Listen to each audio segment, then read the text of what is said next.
Hello and welcome. Thank you so much for joining me to share some website success secrets with you. I'm really looking forward to going through this material, and we're going to have a look today at why you aren't getting any customers through your website and simple steps you can take to change this without hiring a web developer. So I speak to a lot of coaches, consultants and therapists who either are really pleased with how their website looks but really disappointed with the results that they're getting from it, or are really horrified by the way their website looks and so ashamed that they actually don't send any traffic to it because they feel like it doesn't portray their true self and the service that they can offer. So I'd like to address those today, and we're going to go through some of these really simple steps that you can take. So how is the training going to run? So it's just going to be 30 minutes of training. I really value your time. I know you've got a lot of other things that you could be doing, and I really appreciate you being here, to taking the time out to listen to me. But I promise you, I am going to cram in a lot of really valuable information over the next 30 minutes. So please take notes. And at the end, there's going to be an opportunity for you to connect free with me on a one-to-one call, where we can talk through the best way that you can implement some of the processes that we talk about today on your very own website. It's not a sales pitch. This is literally an opportunity for you to get a roadmap of actions that you can take to improve your existing website. So stick with me. The reason that I'm leaving that until the end is because I actually really want you to stay on until the end, because I know you're going to get a huge amount of value from this training. So, who is this training for? You are absolutely in the right place if you are planning to create or revamp a website in the coming weeks or months. Or maybe you're disappointed with the performance of your existing website, or you may just be somebody who wants to better understand how to use their website to connect with your ideal audience. So if you fit into any of those categories, then this training is going to be really valuable for you. The things that we're going to cover are the 3 essentials to ensure that your website visitors know that they're in the right place and that you can help them, how you're going to connect with your ideal clients and visitors on your website through your words and the images, and finally, we're going to have a look at implementing a proven process which is going to lead them on a journey from becoming visitors on your website to becoming your clients. So who am I and why am I sharing all this with you? Well, my name is Vicky Etherington. I'm a small business marketing specialist, and I started off life in corporate marketing, and I ended up in 2002 working for a conservation organization, a cause very dear to my heart, in California, in San Diego. And at the time, we had a really great website, but we couldn't afford to pay our agency to make the changes, because every change that we wanted just seemed to cost us an extortionate amount of money, and we didn't have the budget for that. So one day I said to my CEO, do you know what? How hard can this be? And I went out and bought a whole load of books on coding, and I just scoured through them, and I spent so many days, months, weeks, literally tearing my hair out, teaching myself how to edit and create pages, web pages. There wasn't the kind of plethora of information and resources available that there is now, and there really wasn't anyone that I could turn to for help, and it was really down to me to just sort it all out. And even though the process was really frustrating, I discovered that I really loved having complete control over our website and what it did, and I didn't have to wait for someone else to implement the changes. If I wanted to change something, there was like this instant gratification. And I became a really valuable resource in our organization because I really had my finger on what was going out all the time. And it became very apparent to me that this was a really valuable skill that I had just taught myself. And even though the process had been really painful, I am now in a position where I just want to bring that enlightenment to as many small business owners as possible. And the tools that we have at our disposal they're very different from what I had available 14, 15 years ago. And so it's become even more accessible to the masses and small business owners who are busy doing a whole lot of other things, but who really want to get a really good handle on their online marketing. So now instead of building websites so much, I really am a consultant and a WordPress happiness specialist for coaches, therapists and consultants who want to really empower themselves and learn about WordPress. Now, I do specialize in WordPress. I've been building websites on lots of different platforms over the last 14, 15 years, but WordPress is now the platform that I exclusively use. That's not to say that the information in this training that I'm going to run through with you today is exclusive to WordPress. It's not at all. It's completely relevant no matter what your website is built on.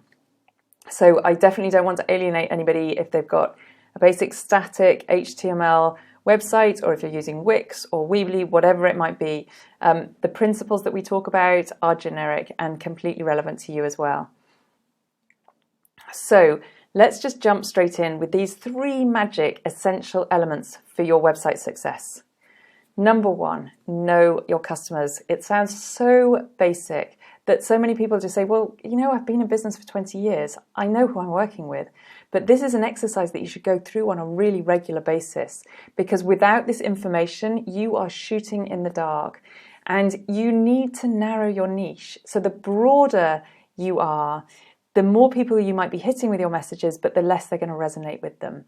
So people become nervous when you talk about niching, because they recognize that it's going to reduce their crowd, and it's going to reduce the amount of people that are going to have the possibility or exposure to their product or service.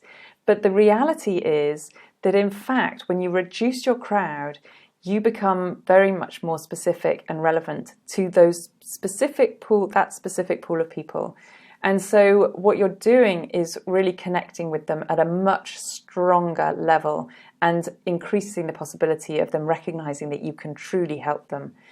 So what you should ideally be doing is creating an avatar for each kind of customer that you want to work with, and become really granular in your knowledge about that person and that group of people. So when we create an avatar, we think of one person in particular who would be an ideal client, and you think about what keeps them awake at night. What are their challenges? What are their pain points? What wakes them up at 2 a.m.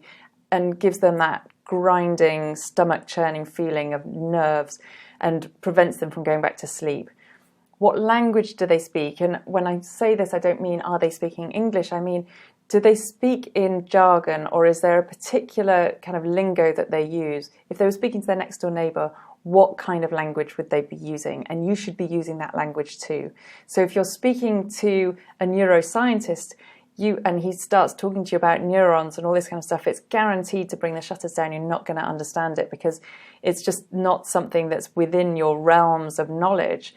And so you need him to be speaking to you in lay terms, in the way that you would understand.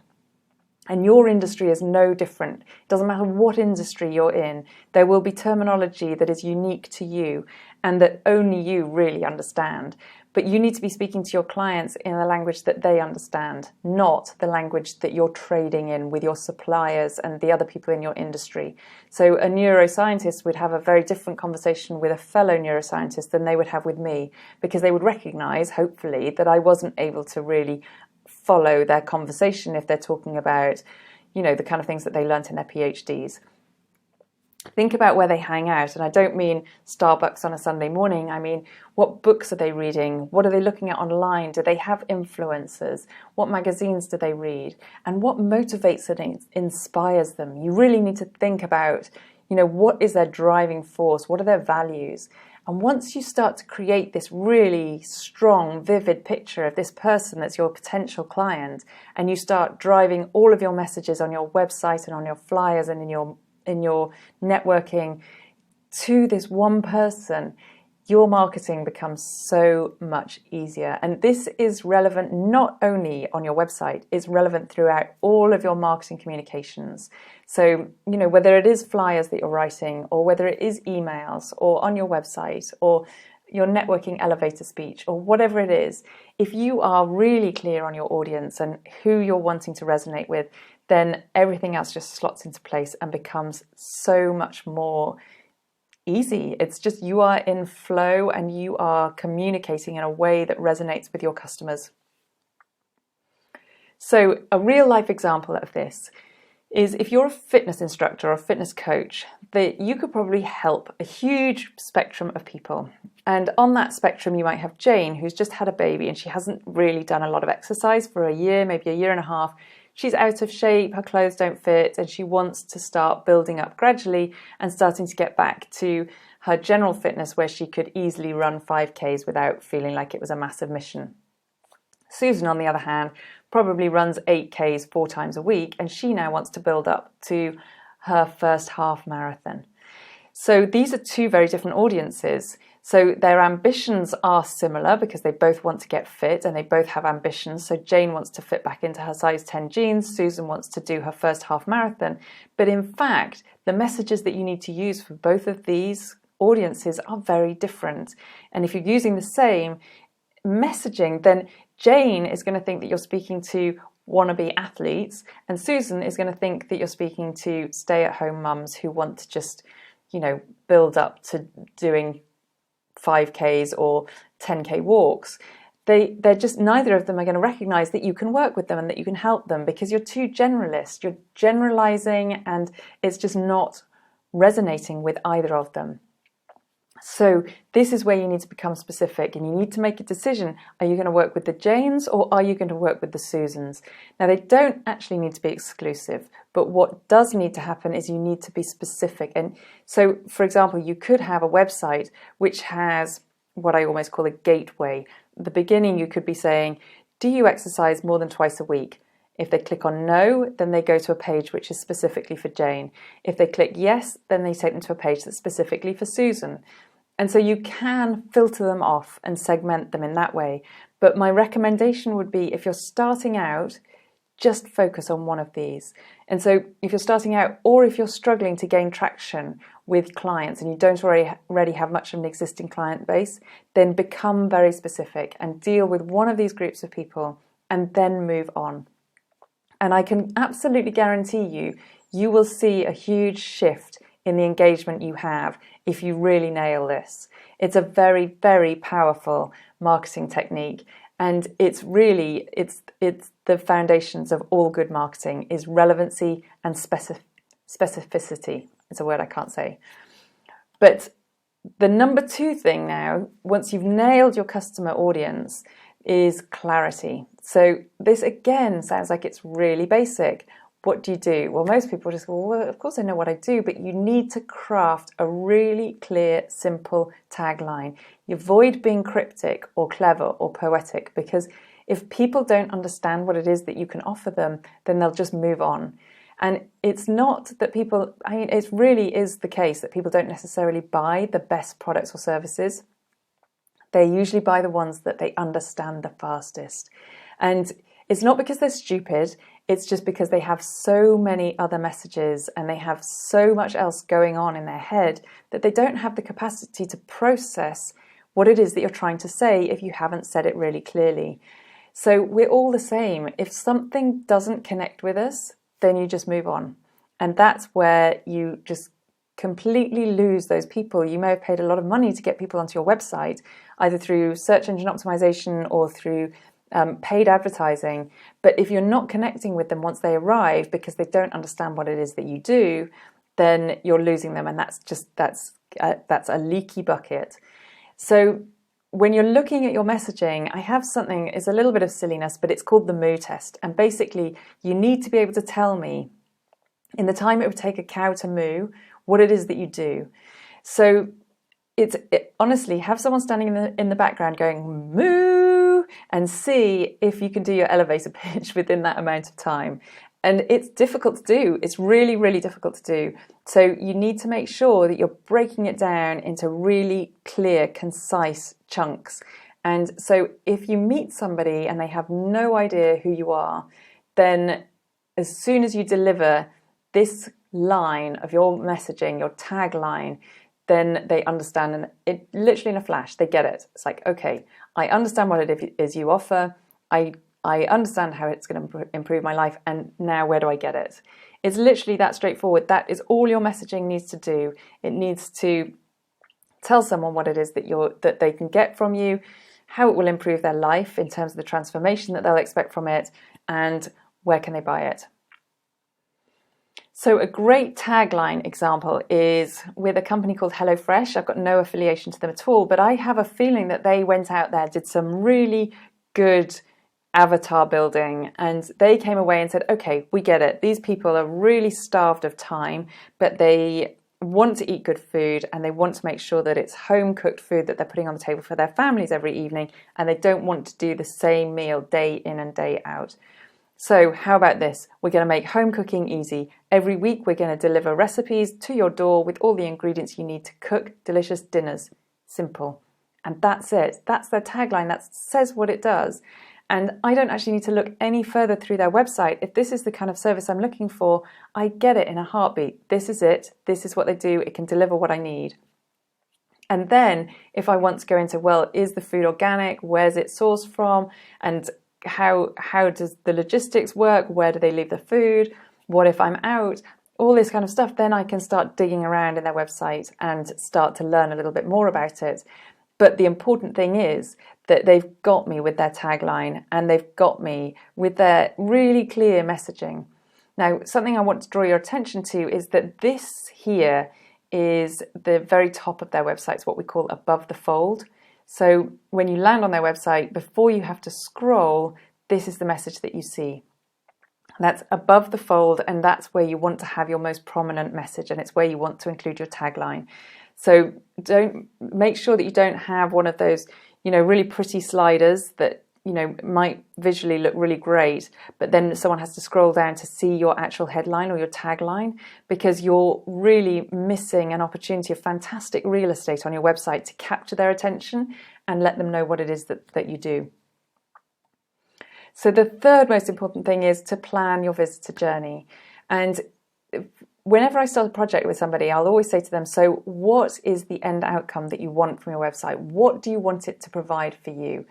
And a very common answer is, well, I want it to showcase my services. Well, that is not good enough. Your website can work harder for you than that. It should be providing you with a return on your investment. It should be bringing customers in and taking them through a process to become from visitors to becoming customers or clients. So you need to reverse engineer the outcome. What action do you actually want people to take when they land on your website? And this could be anything from buying your book, to registering for a free call with you, to registering for your webinar, to signing up for your opt-in. Whatever it is, you need to know what you want that outcome to be. And don't assume that they're going to be ready to buy your services and work with you straight away, because you need to gain that trust and you need to earn that credibility that you will get from nurturing your relationship with them. So you need to do away with the myth that you're going to build a fantastic website, people are going to land on it and they're going to sign up. It doesn't work that way. That's just pie in the sky. It's not reality. So you need to lead them through a user journey, and you do that through taking them through a series of micro commitments, because people aren't ready to commit in any way to you until they recognize that you have real value to offer them. So when you're architecting this user journey, you need to understand that people will not, or are very unlikely to commit to you on their first visit. And by commit, I don't necessarily just mean purchase. I mean commit as in spending half an hour reading a book or spending an hour on a webinar with you.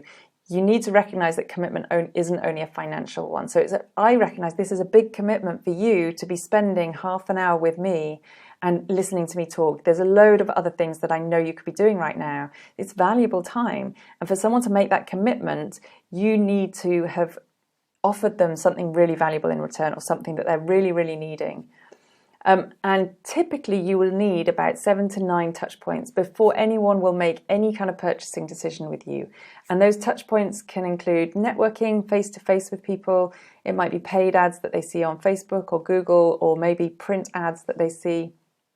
It could be emails that they receive from you, or referrals from their hairdresser who happens to have worked with you before, or flyers through their letterbox. Any of these things are touch points. There's loads of other touch points, but basically anything that reminds them of your brand or you or the services that you offer can be considered a touch point.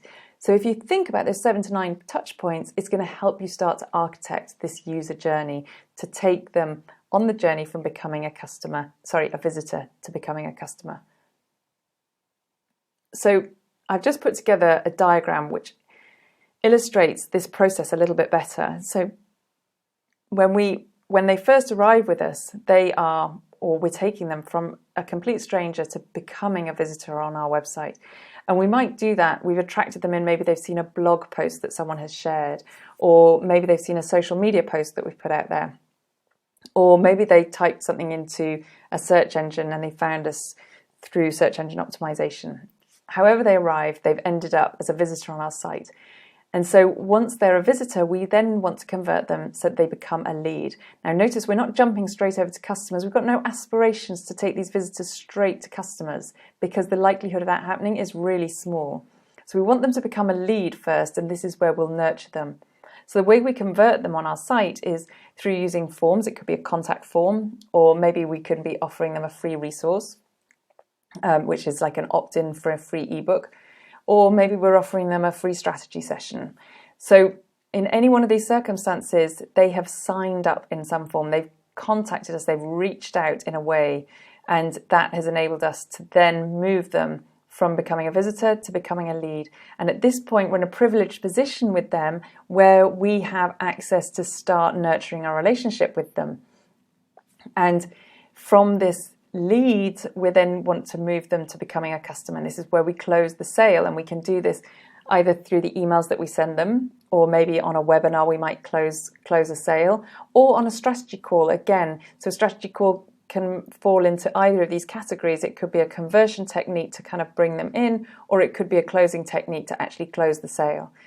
And then once they're customers, then we're going to continue to delight them through inviting them to events or sending them continual value within emails and offering them value in lots of different ways.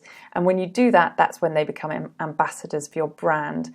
And that's when they start talking to other strangers about it, and the whole process happens all over again. So this is the process that we're taking people through in terms of from attraction to delighting them. And I often talk about people who expect to have immediate results on their website with people purchasing from them. I'll draw a parallel example of someone who walks into a bar and sees the man of her dreams sitting there having a drink on her own. So she walks up to him and she asks him to marry her. Well, the likelihood of him saying yes is minuscule. He's more likely to turn around and say, "It's just the weirdest thing ever. You're freaking me out. Go away." So a more likely approach that could have been successful would have been if they had sat down, had a drink together, started a conversation, maybe gone out for a meal a few days later, then met each other's parents. And then if she'd popped the question a few months or years later, then she was probably going to have a more successful outcome from that conversation. And it's the same kind of idea with your website. You can't expect people to just arrive and go, "Woohoo, this is the person I want to work with." It doesn't work that way because they haven't had an opportunity to get to know you and trust you and understand what it is that you stand for and how you can help them. So this process is going to really, really help you nurture these visitors on your site to becoming customers. And the way that you're going to do that and put the process in place is through calls to action. And this is where you need to be really clear on what action you want people to take. So like I said before, you're going to reverse engineer it and think about whether you want them to buy now, whether it's a book or whatever it might be, or schedule a call with you, or register for a webinar or a workshop, or just pick up the phone and call you straight away. You need to decide what it is so that you can lead them through that process. Because if you don't know what you want people to do on your website, you can be really sure that they will arrive there and also not know what to do because you haven't given them a roadmap to follow through your site. So make sure you have a prominent call to action on your homepage and then throughout your site as well, because people might not only arrive on your homepage, they might come in through a blog post, or so they're kind of taking a little bit of back door into your site. And make sure that there's not too much clutter around that call to action, because if they have to process too much information, then they just won't take any action at all. And then it goes back to taking them through that series of micro commitments. So plan out the small steps you're going to ask people to take so that then they gain trust with you each time they've taken a step. So this is a compelling call to action. This is on a website called Betty Rocker.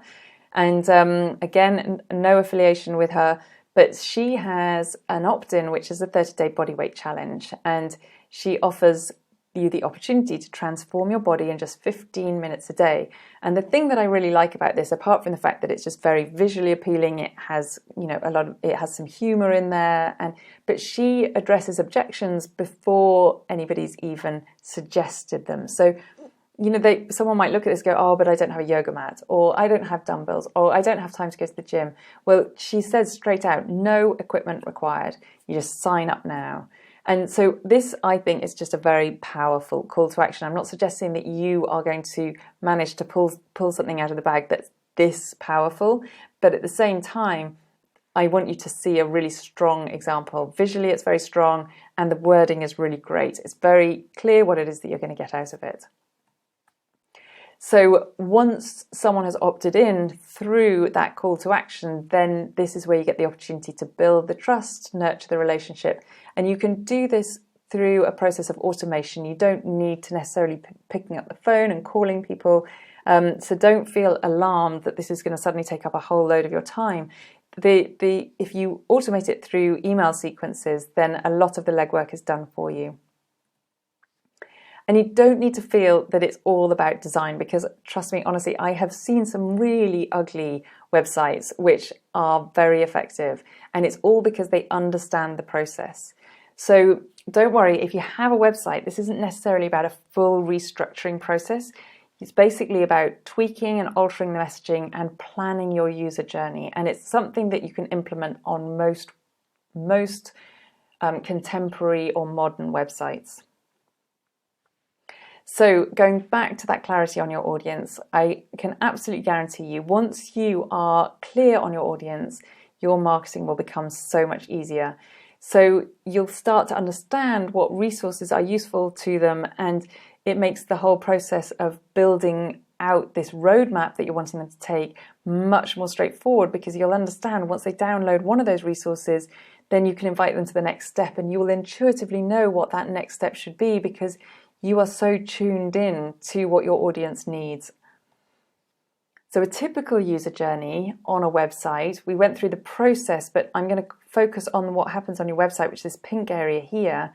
So they've landed on your website as a visitor. A typical process could be that you offer them a free download. And once they've opted in for this free download, then you have their email address, and they are now a lead on your list. And you can then invite them to register for a webinar with you. And on the webinar, you can then sell them onto your service or your program or whatever it is. And that's when they then become a customer. So that's a typical user journey. You can have other steps in between here. You might be inviting them to a strategy session through here, or you might be inviting them to a group workshop, whatever it might be. There's steps that you can architect that's going to fit your audience really well. And, it might take you a little bit of time to tinker with it and figure out exactly what is going to be the right user journey for your audience, but you will absolutely get there. And if you want to start offering different downloads for different audiences, you can get as complex and as granular as you want to.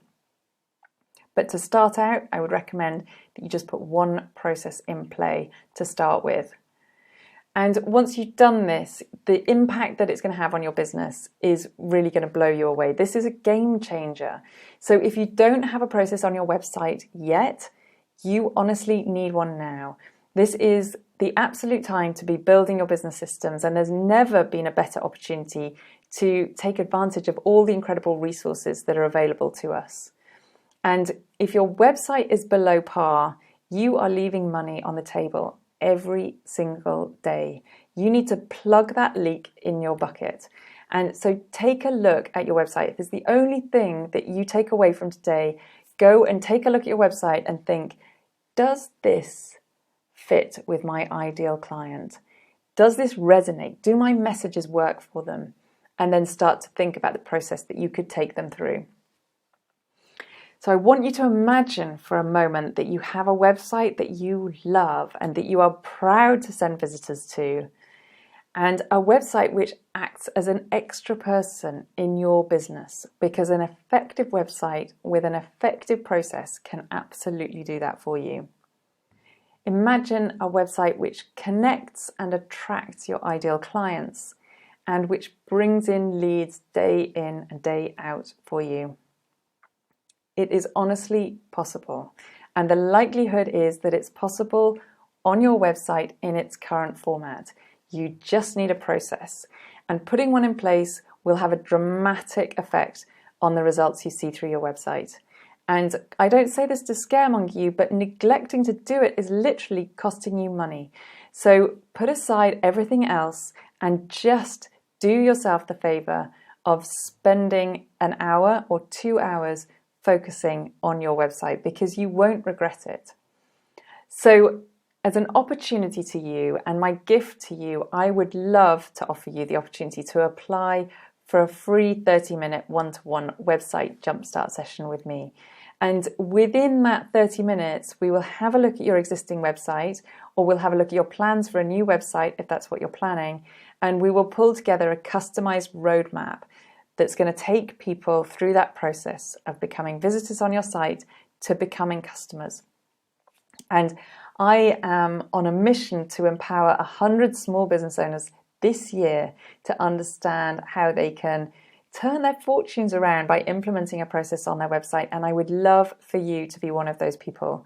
So I have limited slots available. As you can imagine, I can only set aside a certain amount of time every week for these calls. So please fill out the form fully, because that will increase your chances of being accepted onto a call. And you can find the form at azuremarketing.com/website-jumpstart session. And I'll just tell you from a lovely lady that I spoke to. She's a copywriter, and she said Vicky's advice was spot on and helped me figure out my next steps. I'm keen to get a full lead generation process in place, and it's all starting to come together, but I found it really useful to focus on the next steps so that I didn't feel overwhelmed. And I would love to give you that opportunity as well to really take advantage of this kind of advice. My 25 years of marketing experience, my 15 years actually of website design experience, I would love to be able to share that with you. So if you do want to apply for a call, go to azuremarketing.com and search for Website Jumpstart. And then when you see this here, you can just click on the link and then scroll down, and just fill out the form. It'll take you to the form, and you fill this out as fully as you can. And I'll very much look forward to speaking to you. I'd love for you to be one of those people that I help take your website from where it is now to the next level, where it's actually working really hard for you and bringing you in the kind of customers that you deserve and that you want to work with. Thank you so much for your attention today, and I really appreciate you being here and listening to this training, and I would love to hear from you. I hope that we have a call together, but if you just want to give me any feedback, then please feel free to drop me a line. You have my email details with all of the details that you got for the webinar, and it's been wonderful having you here. Thank you so much.